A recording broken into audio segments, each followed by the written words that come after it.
Good morning class. हम लोग BTech first year की केमिस्ट्री में सेकेंड यूनिट स्पेक्ट्रोस्कोपी पढ़ रहे थे, जिसके फर्स्ट पार्ट में मैंने आपको यूवी स्पेक्ट्रोस्कोपी को एक्सप्लेन किया था। यूवी स्पेक्ट्रोस्कोपी किस किस चीज़ को एक्सप्लेन करता था? कोई कंपाउंड सैचुरेटेड है कि अनसैचुरेटेड है, उस कंपाउंड में कॉन्जुगेशन प्रेजेंट है या नहीं प्रेजेंट है।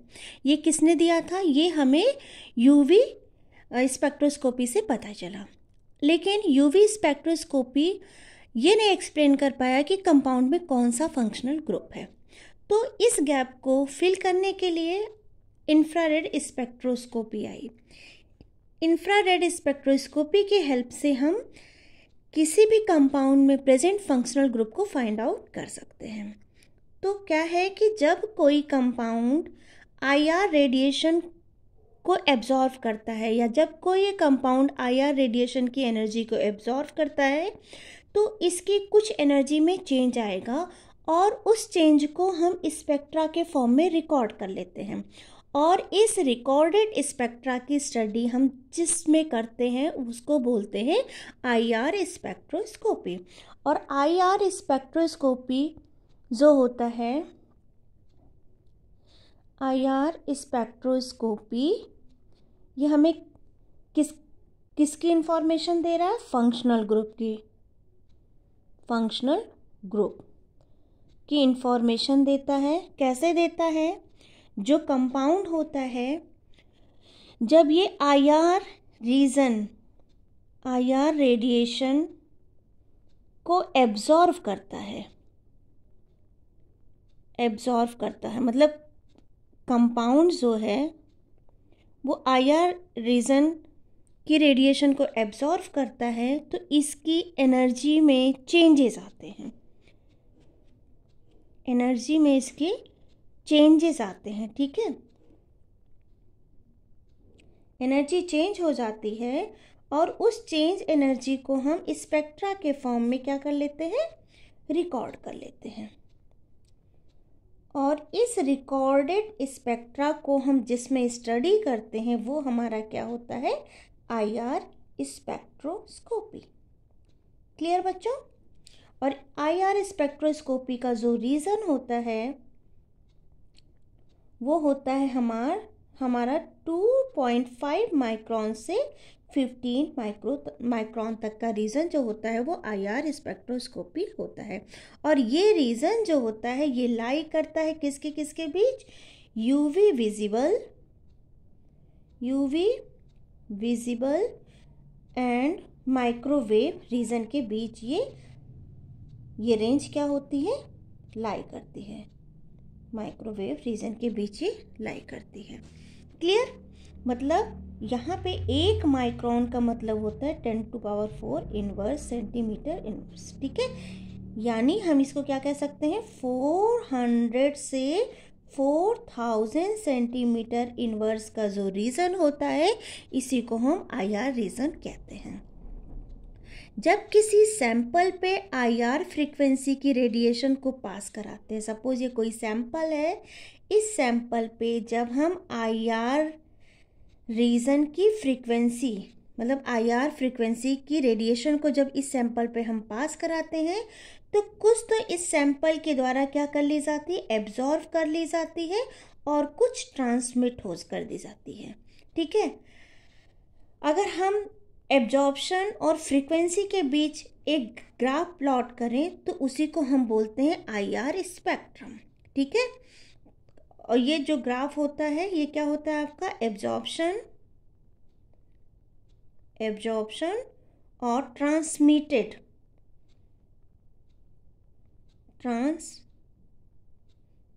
Versus frequency. ठीक है, अब अगर इसके हम प्रिंसिपल की बात करें तो अगर हम प्रिंसिपल ऑफ आईआर स्पेक्ट्रोस्कोपी की बात करें तो देखो, जब कोई मॉलिक्यूल किसी रेडिएशन की एनर्जी को एब्जॉर्व करता है तो मॉलिक्यूल में 3 तरह के चेंजेस आते हैं। मतलब हमने क्या बोला कि कोई भी मॉलिक्यूल जब रेडिएशन की एनर्जी को एब्जॉर्व करता है तो उसमें 3 तरह के चेंजेस आते हैं। पहला जो चेंजेस आता है उसके रोटेशन में चेंज आता है, जिसको हम रोटेशनल चेंजेस भी बोल सकते हैं। दूसरा जो चेंज आता है वो वाइब्रेशनल और रोटेशनल होता है, ठीक है। और तीसरा जो चेंजेस आता है वो होता है आपका इलेक्ट्रॉनिक चेंज, ठीक है।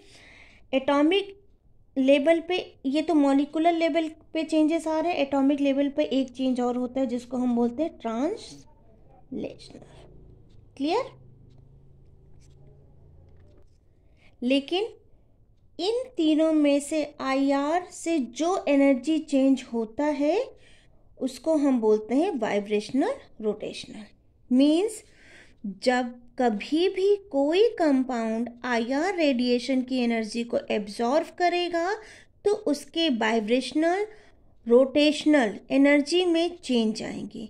ये जो एब्जॉर्प्शन होता है वो कैसा होता है? क्वांटिटाइज होता है, मतलब छोटे छोटे पैकेट्स के फॉर्म में होता है। क्वांटिटाइज होने की वजह से हमें जो स्पेक्ट्रा मिलता है वो लाइन के फॉर्म में मिलता है। तो हम कह सकते हैं जो एनर्जी चेंजेस डिपेंड्स ऑन किस पे डिपेंड करता है? पहला, मास of the atoms present in a molecule। दूसरा किस पे डिपेंड करेगा? Arrangement of atoms within a molecule। और थर्ड है आपका द स्ट्रेंथ ऑफ बॉन्ड्स। इन 3 चीज पे डिपेंड करेगा the strength of bonds. Clear बच्चों? अब हम पढ़ते हैं फिंगरप्रिंट रीजन।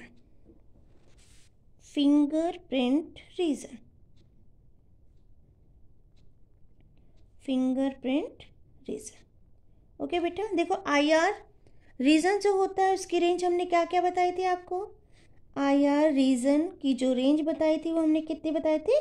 2.5 माइक्रोन से 25 माइक्रोन या फिर 400 से 4000 सेंटीमीटर इनवर्स, ठीक है।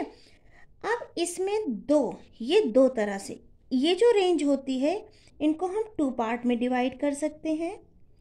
पहला पार्ट जो होता है आपका वो होता है फिंगर प्रिंट रीजन, जिसकी रेंज होती है 500 से 1500 सेंटीमीटर इनवर्स, ओके। और दूसरा होता है आपका फंक्शनल ग्रुप रीजन,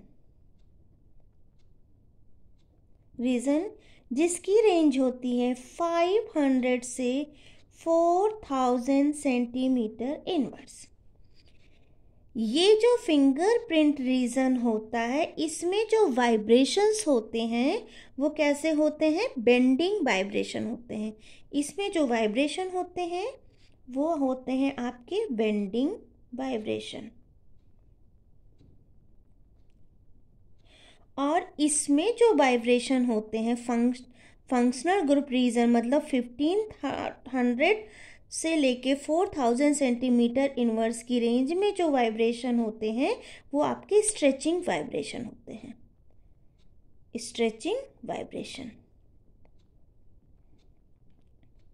ठीक है बेटा, अब आइए इसको 1 बाय 1 समझते हैं, ठीक है। पहले तो इसको समझ लो कि ये जो फंक्शनल ग्रुप रीजन होता है इसमें हम क्या क्या आइडेंटिफाई कर सकते हैं कि पर्टिकुलर कंपाउंड में सिंगल बॉन्ड है, डबल बॉन्ड है, ट्रिपल बॉन्ड है, या एल्कोहलिक ग्रुप है, या फिर एल्डिहाइडिक ग्रुप है, या फिर एसिडिक ग्रुप है, या फिर कोई एस्टर है। तो इस रीजन में, इस फंक्शनल ग्रुप रीजन में इस रेंज की इस रेंज में हम क्या क्या आइडेंटिफाई कर सकते हैं कि फंक्शनल ग्रुप कौन कौन से प्रेजेंट है, अल्कोहलिक है, एल्डिहाइडिक है, एसिडिक है या फिर एस्टर है, ये सब इस रीजन में शो होता है। लेकिन जैसे एल्कोहलिक ग्रुप आपका, यहाँ पे एल्कोहलिक ग्रुप फर्स्ट पोजीशन पे प्रेजेंट है, जबकि यहाँ पे जो एल्कोहलिक ग्रुप है वो सेकंड पोजीशन प्रेजेंट है। तो अब देखो दोनों में सेम फंक्शनल ग्रुप है, ठीक है, लेकिन अब हम कैसे पता करेंगे कि आईआर ने हमको ये तो बता दिया कि यहाँ पे एल्कोहलिक फंक्शनल ग्रुप है, लेकिन एल्कोहलिक फंक्शनल ग्रुप का एग्जैक्ट पोजीशन कहाँ है ये हमें बताता है फिंगरप्रिंट रीजन।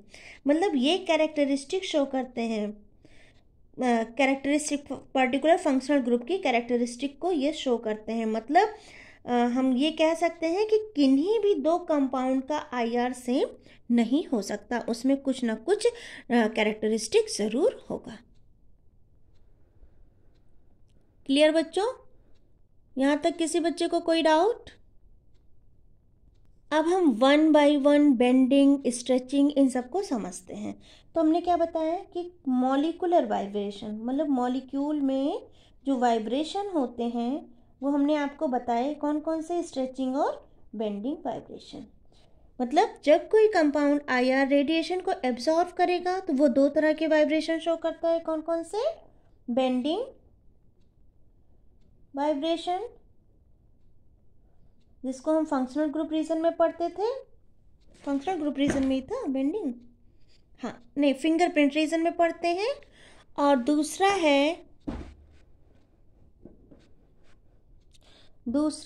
Stretching vibration.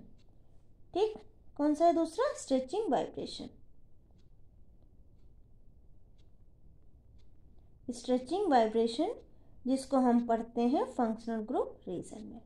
ठीक है, अगर दो एटम के बॉन्ड एक ही स्प्रिंग की तरह कंसीडर किया जाए, मतलब दो एटम्स के जो बॉन्ड है उनको एक स्प्रिंग की तरह कंसीडर किया जाए तो ये क्या है? स्ट्रेचिंग शो करते हैं। जैसे कोई एक एटम यहाँ है, कोई एक एटम यहाँ है, इनके बीच जो बॉन्ड है उसको हम स्प्रिंग मान लें।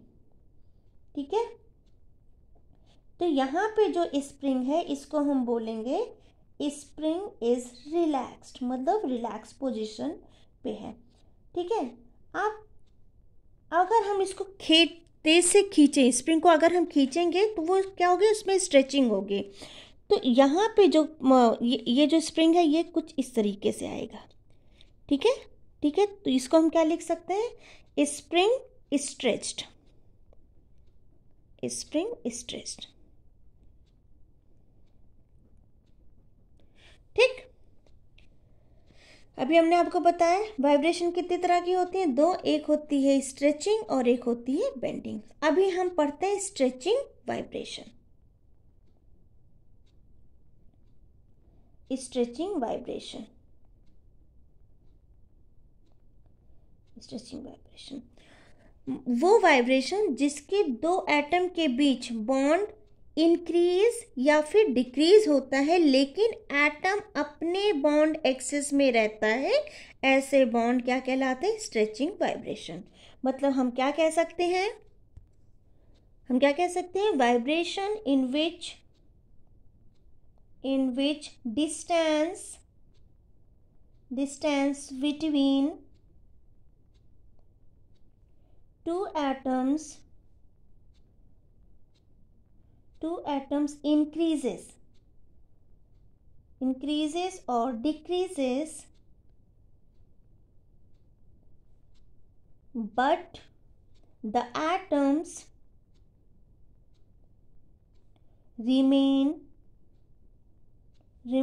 in the same bond,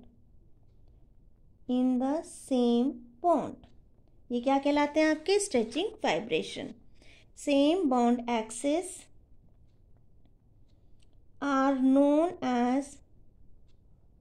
known as stretching vibration।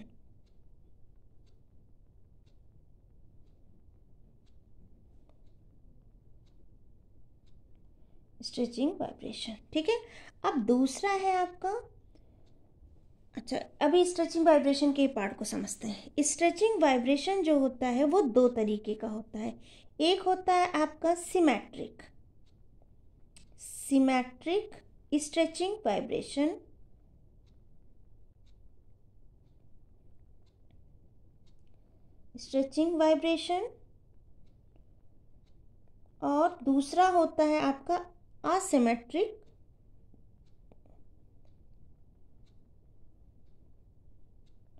Stretching vibration. Clear student? अब आपका जो सिमेट्रिक स्ट्रेचिंग वाइब्रेशन होता है ये आपके स्ट्रेचिंग का मतलब समझ रहे हैं ना। स्प्रिंग, अगर हमने दो एटम्स के बीच का जो बॉन्ड है उसको हमने स्प्रिंग माना है तो उसको हम स्ट्रेच करें, ठीक है। और स्ट्रेच हम कैसे करें? सिमेट्रिकली, मतलब अगर कोई एक एटम सेंटर पे है और उससे एक एटम यहाँ जुड़ा है और दूसरा एटम यहाँ जुड़ा है, कैसे?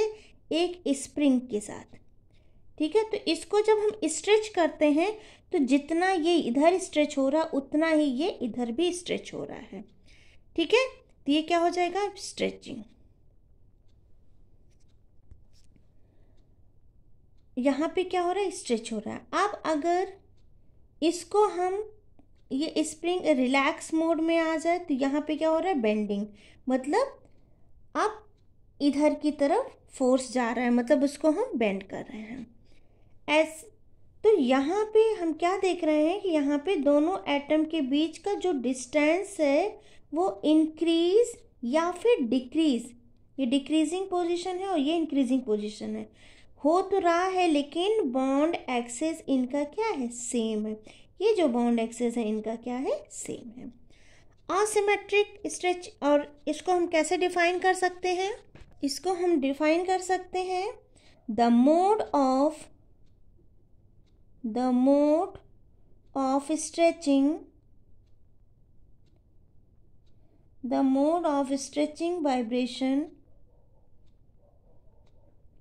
vibration in which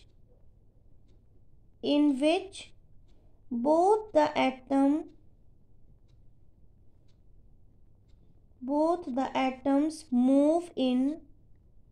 move in and out simultaneously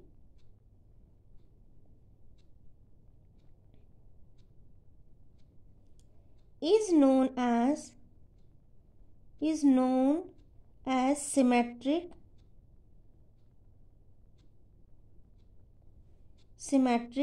stretching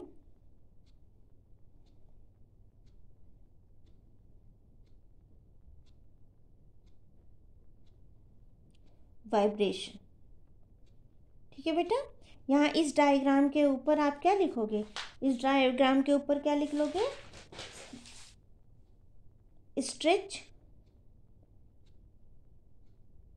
और इस डायग्राम के ऊपर क्या लिख लोगे? बेंड। ये तो था आपका क्या? सिमेट्रिक स्ट्रेचिंग वाइब्रेशन, मतलब सिमेट्री में हो रहा है। अगर स्ट्रेच हो रहा है तो इक्वल हो रहा है, बेंड हो रहा है तो भी इक्वल हो रहा है। अगर हम असिमेट्रिक स्ट्रेचिंग वाइब्रेशन की बात करें तो इसमें क्या हो रहा है? सपोज ये सेंटर में एक एटम है, एक तरफ स्ट्रेचिंग ज़्यादा और एक तरफ स्ट्रेचिंग क्या हो रही है? कम हो रही है। तो हम क्या कह सकते हैं? यहाँ पे स्ट्रेच हो रहा है और यहाँ पे क्या हो रहा है? बेंड हो रहा है। यहाँ पे देखो, दोनों ही साइड में स्ट्रेच हो रहा था या दोनों ही साइड में क्या हो रहा था? बेंड हो रहा है। यहाँ एक तरफ स्ट्रेच हो रहा है और एक तरफ बेंड हो रहा है। ऐसे ही दूसरे मॉलिक्यूल को अगर हम कंसीडर करें तो यहाँ पे क्या हो रहा है? आपका बेंड, और यहाँ पे आपका क्या हो रहा है? स्ट्रेच, ठीक।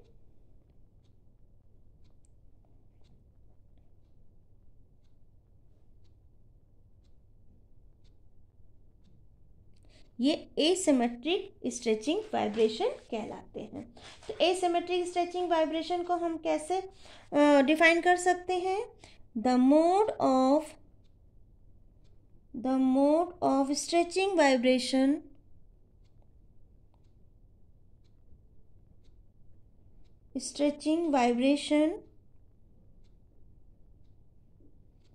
in which one atom moves in while the other moves out. एक इन जा रहा है और दूसरा other moves out, दूसरा बाहर जा रहा है. moves out is known as asymmetric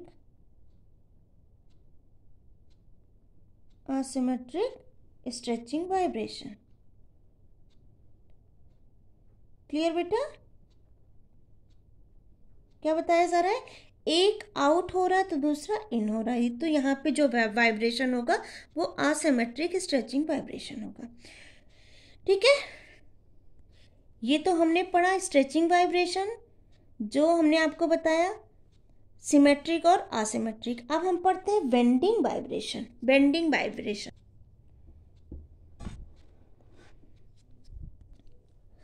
अगर हम बात करें बेंडिंग वाइब्रेशन की, बेंडिंग वाइब्रेशन का मतलब क्या हुआ? बेंड हो जाना. तो vibration in which position of atom, वहाँ पे एटम की पोजीशन में चेंजेस नहीं आ रहे थे, बॉन्ड्स में चेंजेस आ रहे थे. Vibration in which position of atom change relative to the original bond axis are known as bending vibration. Bending vibration. अब ये जो बेंडिंग वाइब्रेशन होता है ये भी दो तरीके का होता है. एक होता है आपका इन प्लेन, ठीक है, एक वाइब्रेशन होता है इन प्लेन और एक वाइब्रेशन आपका होता है आउट ऑफ प्लेन. दो तरह का बेंडिंग वाइब्रेशन होता है. एक होता है इन प्लेन बेंडिंग वाइब्रेशन और दूसरा होता है out of plane bending vibration. In plane bending vibration दो तरीके से होते हैं. इनमें भी दो तरीके का वाइब्रेशन होता है. इन प्लेन बेंडिंग वाइब्रेशन में एक होता है आपका सीजरिंग, जो सीजर होता है उससे कोरिलेट करके हम बताएंगे, और एक होता है आपका रॉकिंग. देखो सीजर जब होता है, कैंची जिसको हम बोलते हैं, तो कैंची को हम जब खोलते हैं तो ये कैसे होता है, सेंटर पॉइंट से ये कैसे चलते हैं, अपोजिट चलते हैं. ये इसके अपोजिट आएगा और ये इसके अपोजिट. ठीक, तो यहाँ पे क्या हो रहा है, सपोज ये एक एटम है, इससे एक एटम जुड़ा है और इससे एक एटम जुड़ा है, तो ये क्या देंगे, एक दूसरे के अपोजिट चलते हैं. सीजर में देखा है आपने ना. ठीक, अगर हमने खोला तो अपोजिट गए और बंद करा तो भी अपोजिट आए. या फिर दूसरा हो जाएगा, दूसरी तरह का जो वाइब्रेशन इसमें शो होगा वो कुछ इस तरीके से होगा, या तो ये बाहर को जाएंगे या फिर ये अंदर को आएंगे. क्लियर? अगर हम रॉकिंग की बात करें तो दोनों ही सेम डायरेक्शन में मूव करते हैं. ठीक है, मान सपोज ये ट्राई एटम है, तो ये दोनों एटम या तो इस डायरेक्शन में मूव करेंगे या फिर दोनों एटम इस डायरेक्शन में मूव करेंगे. यहाँ पे दोनों एटम एक दूसरे के अपोजिट डायरेक्शन में मूव कर रहे थे. क्लियर बेटा? तो इन प्लेन को हम कैसे डिफाइन कर सकते हैं? ये इन प्लेन बेंडिंग वाइब्रेशन दो तरह के होते हैं, एक सीजरिंग और एक रॉकिंग. अगर हम आउट ऑफ प्लेन की बात करें तो ये भी दो तरीके से होते हैं. एक होता है आपका वैगिंग और एक होता है आपका ट्विस्टिंग. यहाँ वैगिंग में यहाँ एटम के पोजीशन में चेंज आउट ऑफ प्लेन हो रहा है, मतलब या तो ये अबव द प्लेन होंगे या फिर ये बिलो द प्लेन होंगे. सपोज ये कोई एक एटम है, इससे बॉन्ड के थ्रू दूसरा एटम यहाँ जुड़ा है, एक एटम यहाँ जुड़ा है. ठीक है। अगर ये वाला एटम अबव द प्लेन है, इसको हम पॉजिटिव से डिनोट कर रहे हैं, ये अबव द प्लेन है, तो दूसरा क्या हो जाएगा, बिलो द प्लेन होगा। सॉरी, वैगिंग में या तो दोनों एटम अबव द प्लेन होंगे या फिर इससे लगे हुए दोनों एटम बिलो द प्लेन होंगे। इसको हम नेगेटिव साइन से कर देना। तो इस तरह का जो वाइब्रेशन होता है वो वैगिंग कहलाता है। ट्विस्टिंग में इस एटम से जुड़े दोनों एटम में से एक एटम आपका अबव द प्लेन होगा और एक एटम आपका बिलो द प्लेन होगा। मतलब अगर हम इसको अबव द प्लेन कंसीडर करें तो ये हमारा क्या हो जाएगा, बिलो द प्लेन। इसमें या तो अबव द प्लेन होंगे या फिर बिलो द प्लेन होंगे। ठीक है। तो बेंडिंग वाइब्रेशन में 4 तरह की कैटेगरी हमने पढ़ी, सीजनिंग, रॉकिंग, वैगिंग, ट्विस्टिंग। इसमें क्या होता है, the mode of bending vibration in which 2 atoms approach each other is in scissoring. ठीक। रॉकिंग में क्या होता है, the mode of bending vibration in which both the atom move to the same side and then to the other side. Clear बेटा। अभी मैंने आपको rocking और सीजनिंग का एग्जाम्पल आप बताया हुआ है। ठीक, ये है आपका रॉकिंग और ये है आपका सीजनिंग। क्लियर बच्चों। इसके बाद आता है वैगिंग। ये आपके आउट ऑफ प्लेन, एक आउट ऑफ प्लेन होता है। ये दोनों तो आपके किसके एग्जाम्पल थे, इन द प्लेन। इसमें क्या होता है, the mode of bending vibration in which 2 atoms move up and below the plane with respect to central atom. या तो दोनों एटम सेंट्रल एटम के रिस्पेक्ट में अबव द प्लेन होंगे या फिर बिलो द प्लेन होंगे। यहाँ मैंने आपको समझाया हुआ है। ट्विस्टिंग में क्या हो रहा है, the mode of bending vibration in which one of the atom moves up the plane while the other moves down the plane with respect to the central atom। यहाँ ट्विस्टिंग में मैंने समझाया या तो above the plane होगा या तो below the plane होगा, लेकिन दोनों एटम्स जो इस सेंट्रल एटम से जुड़े हैं वो सेम प्लेन में लाई नहीं करेंगे। क्लियर। अब पढ़ते हैं हम सिलेक्शन रूल। सिलेक्शन रूल हमको बताता है कि वो हर एक मॉलिक्यूल जो डाइपोल मोमेंट शो करेगा during the force of vibration वो क्या होंगे, IR एक्टिव होंगे।